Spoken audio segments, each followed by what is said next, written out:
Hi, I'm Yulia, this is the news brief, and today is 7th of August, my birthday.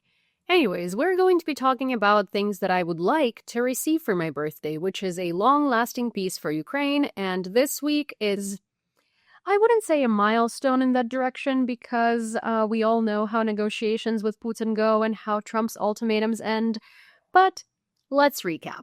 And of course, we're going to do it together, so I don't have to suffer alone, especially on this day, and you don't have to suffer alone. So please leave your questions, suggestions, constructive criticism, birthday wishes down in the comments below, and I will make sure to read all of them. Let's go.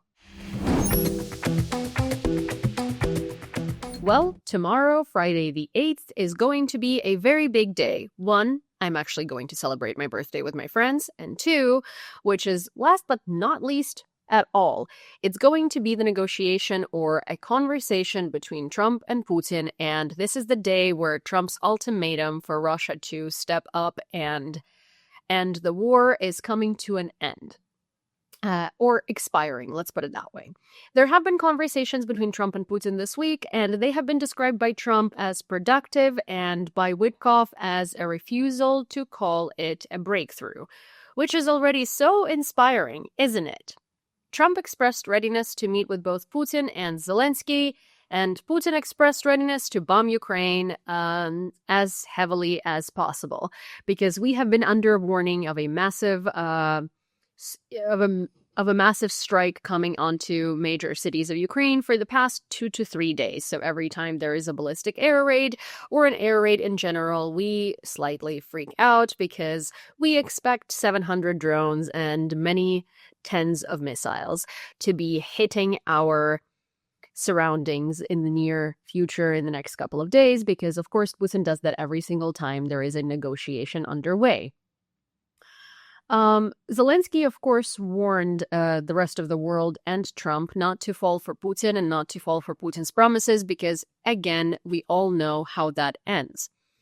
I want to say that one of the most important things to do at the moment, especially if you're Americans, especially if you're constituents, especially if you are registered voters, is to call your representatives and tell them to steer Trump in the direction of not listening to Putin. We have had these conversations for months now, for half a year to be exact, and they always end in the same thing. Putin does not want peace. Putin wants capitulation of Ukraine. Putin has no choice at this point but to continue this war, because without this war, his reputation, his life is actually on the line, because he's wasted so much money, he's wasted so many lives, he's wasted so many resources to capture Ukraine, and if he's not going to do that and he's just going to walk away, imagine in what kind of fashion he's going to be dragged out of the office.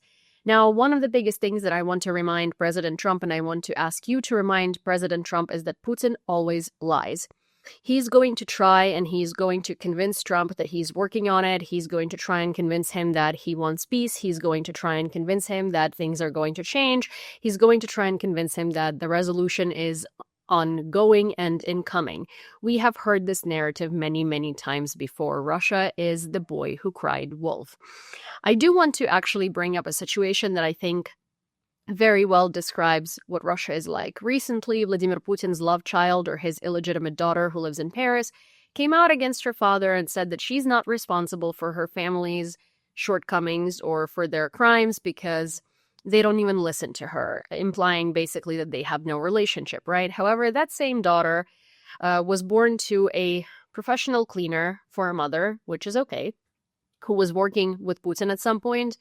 And as we all know, cleaner's salary is not necessarily hundreds of millions of dollars. However, her mother is worth hundreds of millions of dollars, as she owns shares in the equivalent of that in Russia's Sberbank. Now, that is obviously hush money that Putin paid her when she got pregnant.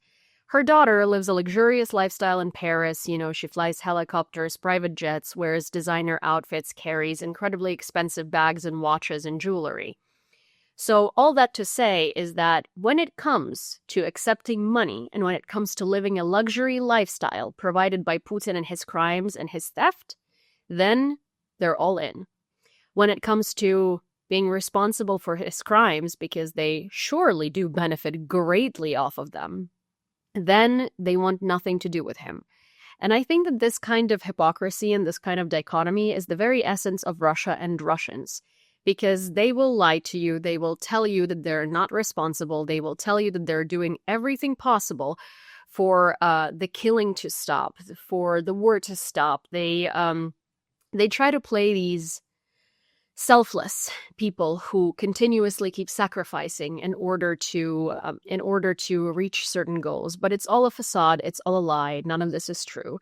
And the reason why I gave you this example, which you might think is irrelevant, it's not irrelevant because it just shows the hypocrisy. It shows the national character. And it's not just her who's like that. It's also her father. It's also most Russians who tell you that they can't protest against the war because they will be hurt. We have seen videos from the beginning of the full-scale war where people were running away, 30 people from one police officer, while in Ukraine, one person was standing against the tank. Russians don't care. Russians don't want peace. Russians want capitulation, and Russians want an easy win. They always want that victory. They don't want to work for anything. They just want to prevail, and they want to be great. They want to be perceived as great, and they always want to be winners and bullies. To give you a better understanding as to why Russia is certainly not planning any peace and any peace negotiations and any adherence to peace, is they're planning to form 10 new divisions by the end of the year. And that's according to Ukraine's top general Syrsky. 10 new divisions in the military that are going to be ready and supplied to attack Ukraine. They're also now deploying women in the Russian forces in assault groups, and that is as to the new evidence and military reports. So the war is ramping up. Russia is asking for more help from its allies. Russia is using new methodology. Russia is certainly looking for more bodies able to fight both in the female population of Russia and in the male population of other countries.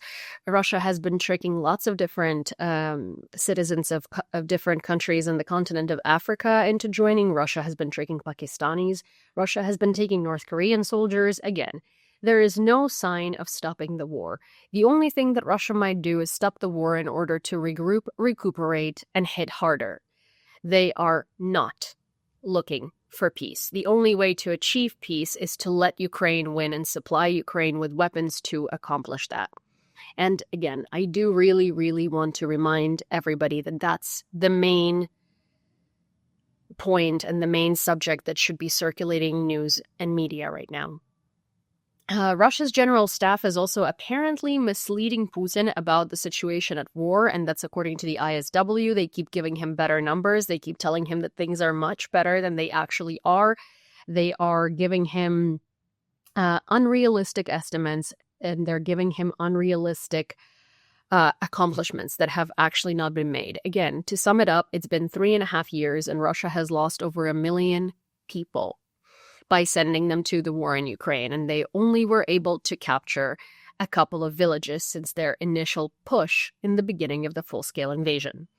That, by all metrics, is a loss, not a win. And there is this saying in Ukraine, which is so gross, but I think it's so applicable to this situation. The saying goes, "Don't urinate in my eyes," which basically means don't lie to me. Don't try to deceive me. And I think that what Putin is going to do and what he has always done in his conversations with Trump and various different American representatives is he's going to try and urinate in their eyes because he's going to try and deceive them, try to lie his way out of it, try to make promises he's never going to abide by.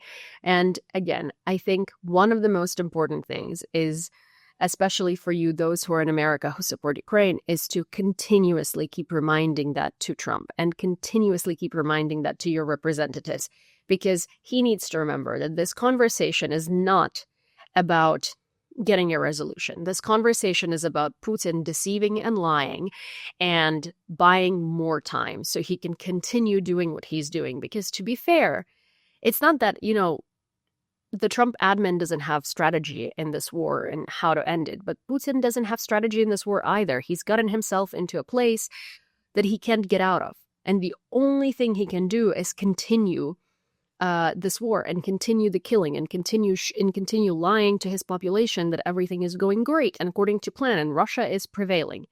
So let's remind Donald Trump and his special envoy that this conversation is going to be a whole load of BS, and it's going to be the same promises, and it's going to be the same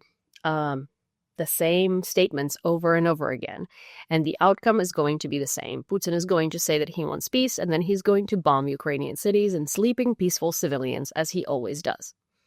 So please do me this favor, help us out, and do reach out to your representatives and do remind them how useless these talks are and how much we need sanctions and weapons, regardless of what Putin says on that phone call. That's all I have for you for today. Thank you for listening. I hope you have a great day. And if you enjoyed this brief and want to hear more briefs, please don't forget to subscribe to this channel, turn on all of your notifications, send this video to a friend, give it a like, and of course, leave me your thoughts and suggestions in the comments. Cheers.